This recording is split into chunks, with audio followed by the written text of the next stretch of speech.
Bismillahirrahmanirrahim. Assalamualaikum warahmatullahi wabarakatuh.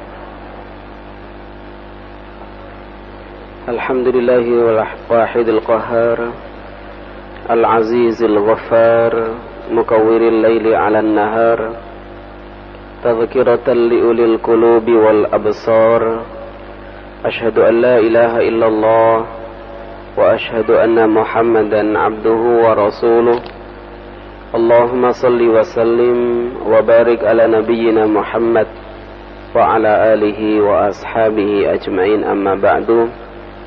Allahumma aftah qulubana wa alhimna rushdana wahdina ila siratikal mustaqim. Jamaah salat maghrib Masjid Mujahidin rahimakumullah. Kita akan melanjutkan kajian fikih kita. Pada pekan yang lalu, Jumat yang lalu, kita membahas tentang illatu tahrimir riba, illat diharamkannya riba.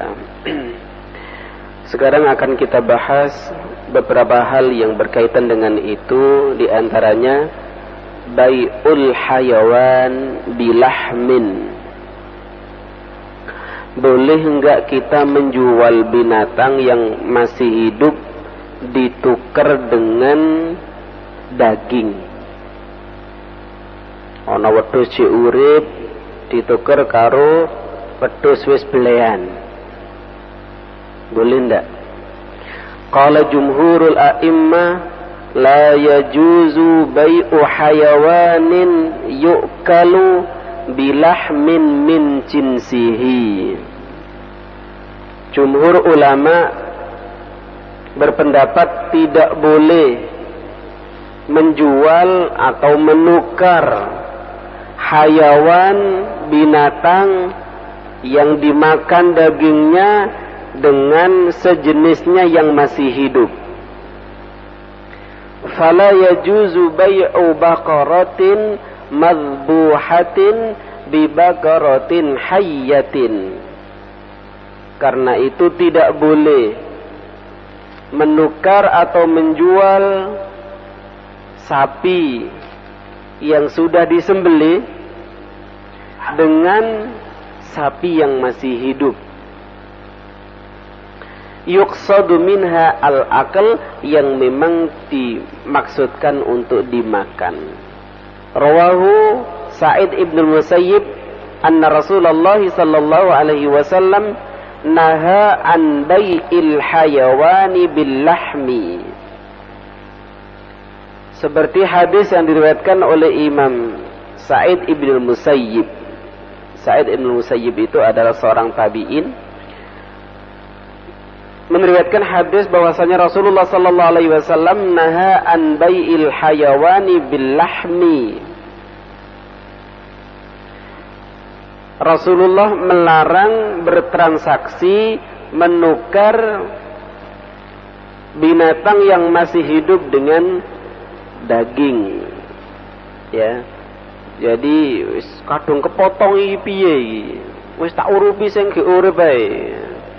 Berarti kan kita menukar binatang yang sudah disembelih, yang sudah dipotong dengan yang masih hidup.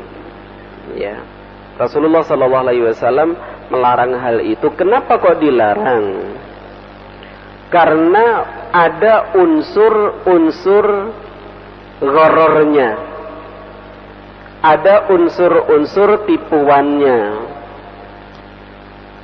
Daging binatang yang sudah disembelih menjadi daging tentu berbeda, meskipun timbangannya sama, kilogramnya sama, berbeda antara harga daging itu dengan yang masih hidup. Nyawa itu kono regane. Artinya regane gak kehitung, bukan kono regane. Ya. Nyawa itu gak bisa kita hargai. Lagi daging, ya, ditukar dengan yang masih hidup. Qala Asy-Syaukani wa la yakhfa anna al-haditsa yantahidhu lil ihtijaj bi majmu'i turuqihi. Rawaha al-Baihaqi an rajulin min ahli al-Madinah anna an-nabiy sallallahu alaihi wasallam naha an yuba'u hayyun bimayyitin. Imam Al-Baihaqi meriwayatkan hadis dari salah seorang ahli Madinah bahwasanya Rasulullah sallallahu alaihi wasallam melarang menjual binatang yang hidup itu dengan yang sudah mati atau yang sudah disembelih. Terus bagaimana? Ya jangan ditukar, ya dibeli pakai uang kalau mau beli. Jangan dibeli dengan binatang yang sama yang masih hidup. Termasuk dalam bab ini adalah bai'ur rutabi bil yabis. Boleh hendak kita menjual menukar rutab. Rutab itu adalah kurma yang masih segar bil yabisi dengan kurma yang sudah kering. Seperti yang banyak kita makan di wilayah kita itu adalah yabis. Kurma yang sudah dikeringkan, meskipun ada ya yang baru pulang dari haji atau umroh pulang membawa rutob, ya rutoban janiyah, yang manis yang seger itu namanya rutob. Makanya ketika Nabi Isa lahir, ya Maryam itu disuruh oleh Allah menggerak-gerakkan batang kurma, wahuzzi fi jid'in nakhlati tusaqit alaihi rutoban janiyya. Ya, ketika ibunda Nabi Isa mulai gelisah, aku lahiran sapa sing keimangan, ya Allah memerintahkan Maryam untuk menggoyang-goyang pohon kurma itu. Kita lihat pohon kurma seperti pohon kelapa. Maryam baru saja melahirkan tapi disuruh menggoyang. Artinya apa? Bahwasanya Maryam bisa menggoyang-goyangkan pohon kurma sesungguhnya bukan hanya kekuatan dia pribadi, tapi ada kekuatan Allah di balik itu. Nah, kata Allah, kalau kamu goyang-goyang itu wahai Maryam, tusaqit alaihi rutoban janiyya, akan berjatuhan rutob, ya kurma yang masih segar itu untuk dikonsumsi.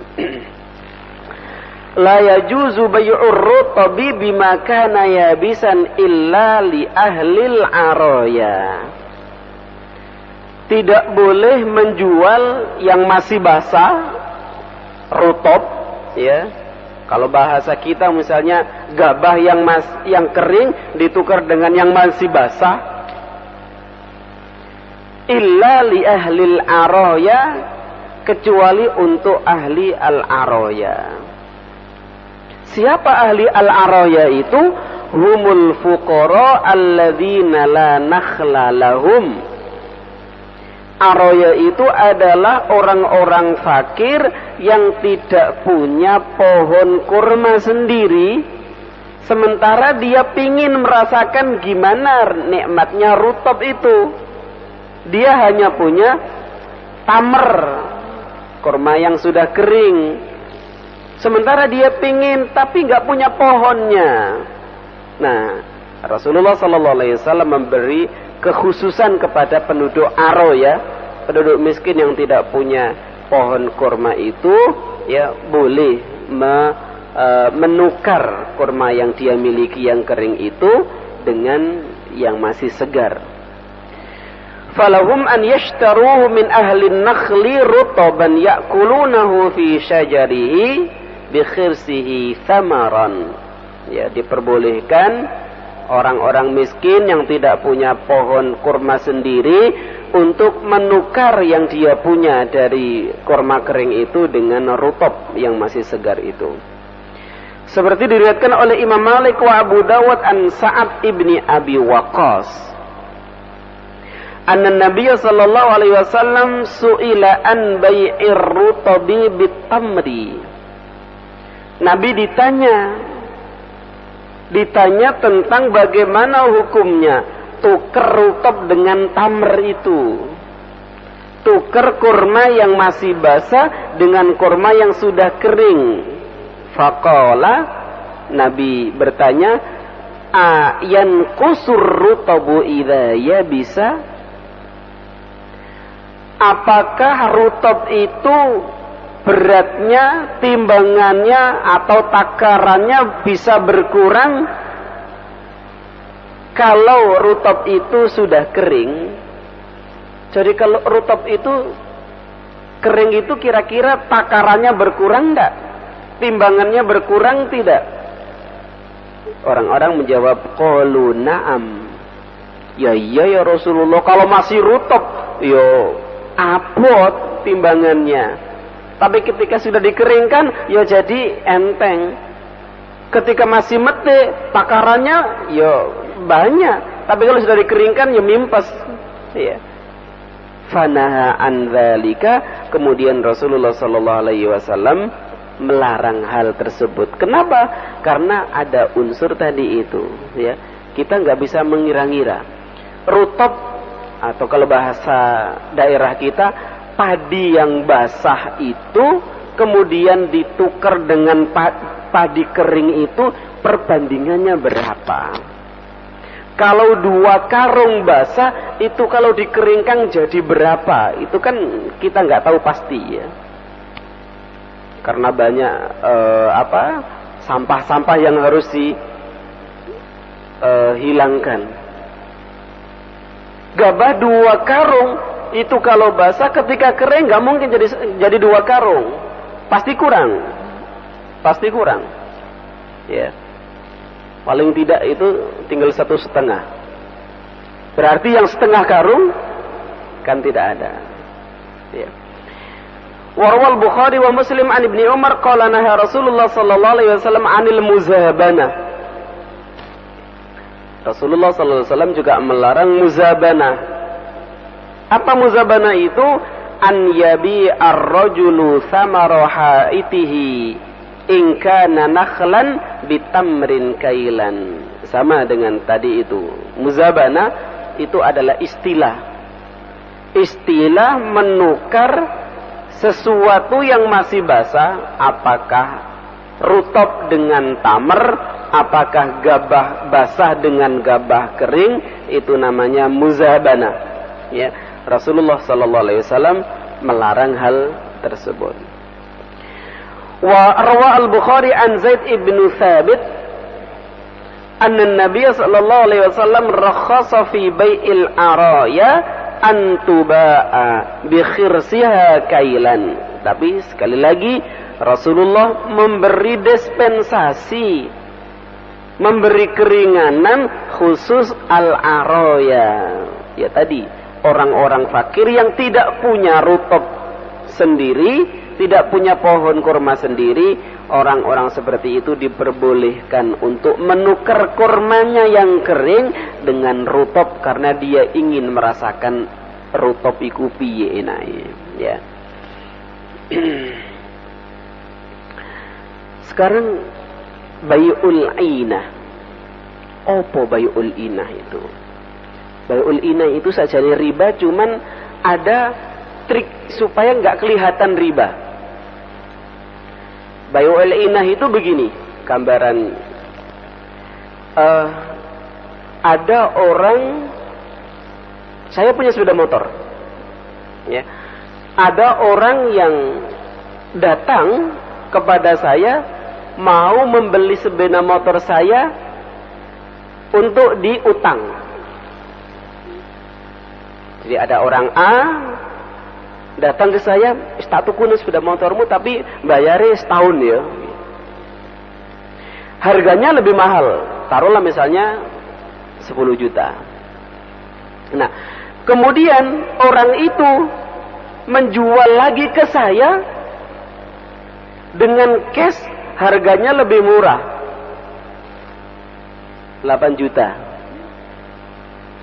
Berarti seakan-akan saya meminjamkan kepada orang itu uang 8 juta, ya, dan setahun berikutnya dia harus mengembalikan ke saya 10 juta. Tapi untuk mengelabui, nah, kalau pinjam uang 8 kembali 10 itu kan riba. Nah, diakali wis epok-epok itu, ya. Epok-epok dia itu membeli barang saya, kemudian berarti kan dia beli dengan cara kredit atau tempo. Kemudian ya wis tak tukune 10 juta ya. Terus tak dolang sampean maneh. Ya. 8 juta cash. Dia kan tidak membawa motor pulang. Dia hanya membawa uang 8 juta, tapi nanti nyaur ke pemilik sepeda motor itu 10 juta setahun. Ya, mana biragu orang juta. Bay'ul ainati naha anhu ar-Rasul sallallahu alaihi wasallam li'annahu riba. Dan Rasulullah sallallahu alaihi wasallam melarang transaksi ainah karena ainah itu termasuk riba. Ternyata zaman sahabat itu sudah ada yang praktek seperti itu. Ya, jadi ini utang duit ngono kok nyaur luwe ya berarti riba kuwi. Gimana caranya? Ya, seperti tadi. Wa in kana fi surati bai'in wa syira, meskipun tampilannya itu tampilan transaksi jual beli. Dzalika annal insana al-muhtaja ila an-nuqud. Saya jelaskan lagi. Yang demikian itu adalah ketika seseorang butuh duit. Yashtari sil'atan bi thamanin muayyan ila ajal. Dia membeli barang ya, dengan harga nanti, ajal. Ajal itu artinya nanti, bayarnya tempo. Thumma yabi'uha biman ishtaraha minhu. Kemudian orang itu menjual kembali barang yang baru dia beli itu bisa manin halin akal, dengan harga yang lebih sedikit dan cash. Fayakunul farqu huwa faidatul mablagh alladhi akhadahu ajilan wa hadzal bai' haramun wa yaqa'u batila. Transaksi seperti itu haram. Ya, kalau seandainya terjadi transaksi seperti itu transaksi batal. Mungkin ada di masyarakat kita. Mas Guru ini tak tukuni pancimu. Ya, setelah itu wis tukun mana panci iki dengan harga yang lebih murah tapi cash. Dia tadi transaksi di awalnya dia utang. Ya, yo padha wae. Arepe nyileh dhuwit ngono lho. Ya. Ada ke rentenir gitu, ya. Tapi epok-epok beli panci, pura-pura beli sepeda dan seterusnya. Rawahu Ibnu Umar anna Nabiy sallallahu alaihi wasallam qala diriwayatkan oleh Ibnu Umar bahwasanya Rasulullah bersabda, "Idza dhanna an-nasu bid-dinari wad-dirham." Jika manusia itu mulai kikir, mulai pelit dengan dinar dan dirhamnya. Sekarang kan orang itu meminjamkan, itu ukurannya balikno wani piro lah ngono to. Jadi semuanya itu diukur wani piro. Ya. Jadi niatan wis aku bantu itu sekarang sudah mulai langkah. Ya. Kata Nabi di sini dalam hadis ini, idza dhanna an-nasu bid-dinari wad-dirham. Ketika orang itu sudah mulai pelit, mulai kikir dengan dinar dan dirham, mulai kikir dengan rupiah, dengan dolar, dengan real dan seterusnya, wa tabaya'u bil 'aina. Dan pada saat itu mereka sudah mulai transaksi dengan cara 'aina. Berarti sudah mulai seneng riba. Wattaba'u aznabal baqari, dan mereka itu mengikuti ekornya sapi. Maksudnya apa ekornya sapi itu? Apakah orang yang ngeluku itu berarti mengikuti ekor sapi? Mengikuti ekornya sapi itu maksudnya orang yang tidak punya pendirian, orang yang ikut buntut penguasa. Nek penguasa yang ngomong A ya harus ngomong A, kalau penguasa yang ngomong B ya harus ngomong B. Itu pengikut ekor sapi. Dan berapa banyak orang yang mengikuti buntutnya sapi. Ketika dia saja nggak setuju dengan pemimpin itu, penguasa itu, dia nggak bisa ngomong tidak. Karena berbagai alasan, apakah balas budi atau balas jasa, angel ngomong gak itu. Nggih. Ya. Nah, itu termasuk orang-orang yang mengikuti buntute sapi. Ya udah ana wong ngono sampean buntute sapi. Kalau ada orang seperti itu, wah, melok sapi. Ya. Wa tarakul jihad, dan mereka itu sudah mulai melupakan, meninggalkan jihad fi sabilillah. Anzalallahu bihim bala'an. Maka pada saat seperti itu Allah akan menurunkan balaknya, menurunkan musibahnya. Fala yarfa'uhu hatta yuraji'u dinahum, dan bala itu tidak akan diangkat oleh Allah sehingga mereka itu kembali kepada ajaran agamanya. Orang-orang yang kikir, yang pelit itu berarti sesungguhnya jauh dari agama. Orang yang bertransaksi dengan inah itu berarti melanggar syariat agama. Orang hanya mengikuti apa kata penguasa itu juga melanggar aturan agama. Iya, kalau yang dikatakan baik kita harus oke, tapi kalau tidak baik masa kita oke juga? Orang-orang yang meninggalkan jihad fisabilillah itu juga jauh dari agama. Maka kata Rasulullah, kalau orang-orang sudah seperti itu, Allah akan menurunkan balanya, dan bala itu tidak akan dicabut oleh Allah kecuali mereka itu mau kembali kepada agamanya. Akhrajahu Ahmad wa Abu Dawud wa Tabrani wa Ibnul Qattan wa sahhahahu. Ya. Diriwayatkan oleh Imam Ahmad, Abu Dawud, Tabrani dan Imam Al-Qattan, dan hadisnya sah atau sahih. Wa qala Al-Hafidz Ibnu Hajar rijaluhu thiqatun. Perawi-perawi hadis ini adalah orang-orang yang dapat dipercaya. Wa qalat Al-Aliyah binti Aifa ibnu Syarahbil. Berkata Aliyah bintu Aifa, dakhaltu ana wa ummu walad Zaid ibnu Arqam wa imra'atuhu ala Aisyah. Kata Aliyah bintu Aifa ibnu Syarhabil ini, saya pernah masuk ke rumah Aisyah bersama ummu walad Zaid ibnu Arqam. Ya, Zaid ibnu Arqam wa imra'atuhu, dan istrinya. Faqalat ummu walad Zaid ibnu Arqam, berkatalah ummu waladnya Zaid bin Arqam itu, inni bi'tu ghulaman min Zaid ibnu Arqam, saya menjual seorang budak dari Zaid atau kepada Zaid ibnu Arqam bisamani mi'adirham nasi'atan. Saya menjual budak kepada Zaid bin Arqam dengan harga 800 dirham. Nasi'ah. Nasi'ah itu artinya dibayar belakangan.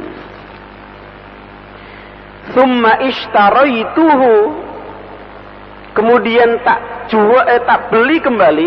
Tadi kan saya menjual kepada Zaid bin Arqam, ya. Saya beli kembali dengan harga situmi'ati dirhamin naqdan. Saya beli kembali budak itu dari Zaid bin Arqam dengan harga 600 dirham cash. Ya, jadi Ummu Walad tadi itu menjual kepada Zaid bin Arqam. Kemudian dibeli kembali cash tadi. Ya. Faqalat, kata Aisyah, bi sama syaraiti wa bi sama ishtaraiti. Tidak benar transaksi awal, artinya ketika kamu menjual, dan juga tidak benar transaksi ketika kamu membeli. Ablighi Zaid ibnu Arqam, tolong kandhanono Zaid bin Arqam. Zaid bin Arqam itu adalah seorang sahabat yang ikut berjuang bersama Nabi. Maka kata Aisyah, kandhanono Zaid bin Arqam itu annahu qad abtala jihadahu ma'a Rasulillah illa an yatuba. Bahwasanya jihadnya Zaid bin Arqam bersama Rasulullah sallallahu alaihi wasallam itu batal, ya. Seakan-akan dia tidak pernah berjihad bersama Nabi, illa an yatuba, kecuali kalau dia bertaubat kepada Allah. Aisyah ingin mengoreksi transaksi yang dilakukan oleh Zaid bin Arqam dengan Ummu Al-Walad tadi itu. Transaksi yang dilakukan oleh Zaid bin Arqam itu adalah transaksi bai'ul ainah, yaitu koyok-koyok tuku, tapi sesungguhnya itu adalah transaksi riba, ya. Itu bai'u al-ainah. Kalau ada yang ditanyakan, Bapak dan hadirin sekalian, isanya 33, masih ada kira-kira 8 atau 9 menit ke depan. Kalau ada yang ditanyakan silakan, itu ada mic. Kalau nggak ada kita lanjutkan sedikit. Ada? Iya. Assalamualaikum warahmatullahi wabarakatuh. Assalamualaikum warahmatullahi wabarakatuh. Saya menanyakan nih Ustaz, yang tadi tentang padi Ustaz, antara padi basah dan padi kering. Misalnya gini Ustaz, yang padi basah tadi dijual pada yang punya padi kering. Jadi perbedaannya harga Ustaz. Jadi misalnya padi basah itu harganya 1 kilonya 3.000 misalnya ya. Terus kalau yang padi kering itu 5.000. Nah, pemberian tadi pertukarannya berdasarkan harga dari padi tadi itu, bukan timbangannya. Itu bagaimana? Terus yang kedua, bagaimana biasanya kalau desa itu Ustaz, ketika panen? Tak tanya dulu. Ini tuker atau gini? Saya tengkulak gabah. Saya kadang menerima padi yang sudah siap giling. Kadang saya juga mengambil padi yang basah, setengah basah. Kadang yang masih kocor-kocor itu ya satuku juga gitu. Antara padi yang baru metik, baru blaser, jadi wong Gresik, ya, dengan padi yang sudah setengah dijemur, dengan yang sudah kering siap giling, itu beda-beda harga gitu dah. Iya gitu. Jadi pertukaran. Tapi saya yang beli. Iya. Jadi misalnya orang yang punya padi basah itu pengen mendapatkan padi yang kering. Tapi pertukarannya itu berdasarkan harganya, bukan timbangannya itu. Itu bagaimana? Iya. Terus yang kedua ini Ustaz, biasanya di desa itu Ustaz, ketika panen itu ada penjual makanan, minuman keliling Ustaz. Nah, itu biasanya menukarnya itu bukan dengan uang, tapi biasanya dengan padi. Itu bagaimana? Karena itu kan bukan berdasarkan timbangan itu. Nah, terus apakah itu kan sudah adat Ustaz? Apakah adat itu bisa dijadikan hukum gitu misalnya? Iya, kan ada juga yang katanya adat itu bisa menjadikan dasar hukum. Itu bagaimana Ustaz? Terima kasih. Iya. Assalamualaikum warahmatullahi wabarakatuh. Wong desa aku cara ngerti. Kalau dengar aku. Yang pertama, tentang orang yang punya padi basah ditukar dengan padi yang kering. Padi yang ditukar ini, kata penanya, dilihat tidak berdasarkan timbangannya, tapi berdasarkan harganya. Ya, nggak mungkin kalau hanya sekedar itu. Ya harus ada timbangan, dan harus ada harga. Yang padi masih basah ini per kilonya berapa, dan padi yang sudah kering per kilonya berapa. Biasanya gitu ya. Terus diukur. Oh, kalau begitu 5 kilo padi basah itu dapat 3 kilo padi kering. Kira-kira gitu ya. Nah, itu bagaimana? Rasulullah SAW ketika ditanya seperti itu kan menjawabnya adalah nggak boleh karena ada potensi berkurang tadi itu. Nah, yang ditanyakan sekarang itu bukan itunya, tapi yang jadi ukuran itu harga. Jadi padi basah ini sudah dihargai, pokoknya padi basah suregane sakmene, yang padi kering per kilonya harganya sekian, ya toh? Berarti sudah jelas harganya. Non dindi yang basah itu misalnya sekilonya piro Pak biasa ya? Piro Mas? Oh kakulaan kabeh. Bukan juga. Ya. Oke. Secara apa ya? Akal sehat kita mungkin tidak ada masalah karena harga ya. Karena sudah ukurannya harga gitu.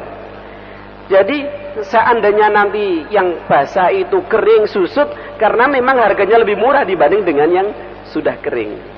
Tapi wallahualam menurut saya lebih baik tidak seperti itu.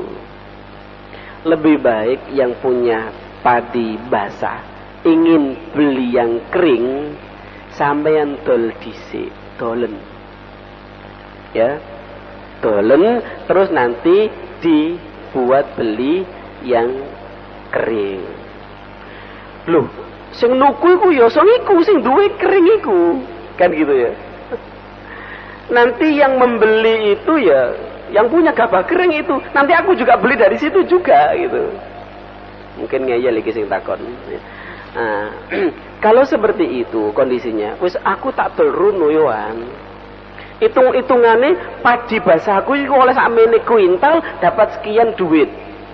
Saya ingin punya gabah yang sudah kering dari situ. Oke, kalau memang yang beli juga itu juga, yang menjual juga itu juga, ya tidak apa-apa. Tapi hitung-hitungannya adalah tadi harga timbangan pada saat kering dan pada saat basah memang berbeda. Jadi tidak sekedar tidak sekedar ini satu bakul ini setengah bakul tidak. Ya, tapi sudah berdasarkan harga.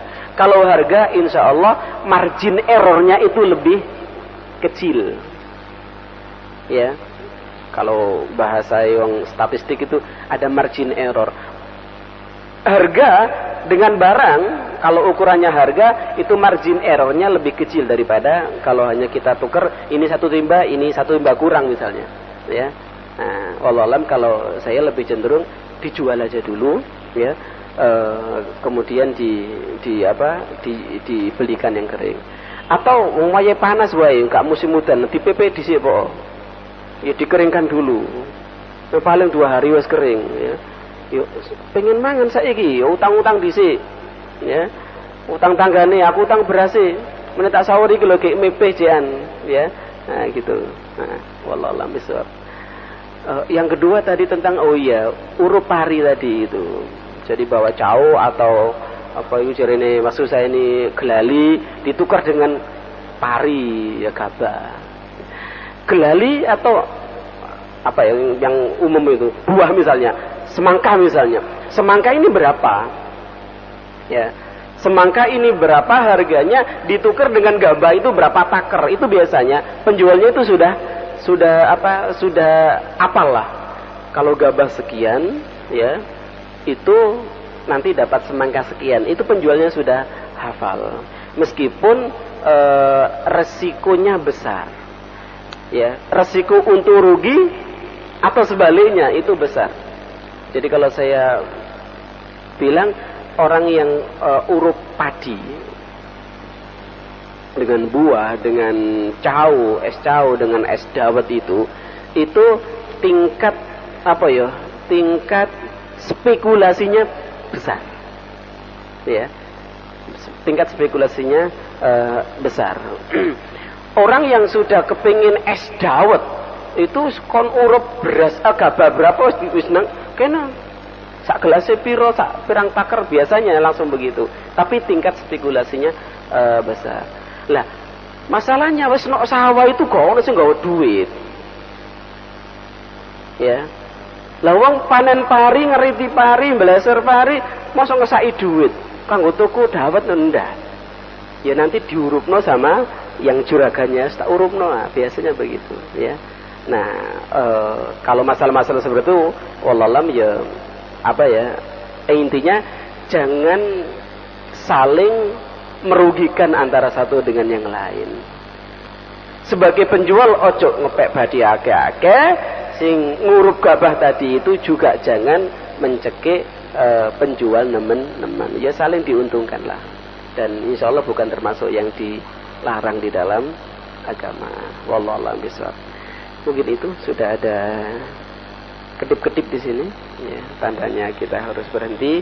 Insya Allah pekan depan kita akan membahas tentang al-qardu. Apa al-qardu itu kita bahas pada pekan berikutnya insyaallah. Kita akhiri dengan doa kafaratul majlis. Subhanakallahumma wa bihamdika asyhadu an la ilaha illa anta astaghfiruka wa atubu ilaik. Assalamualaikum warahmatullahi wabarakatuh.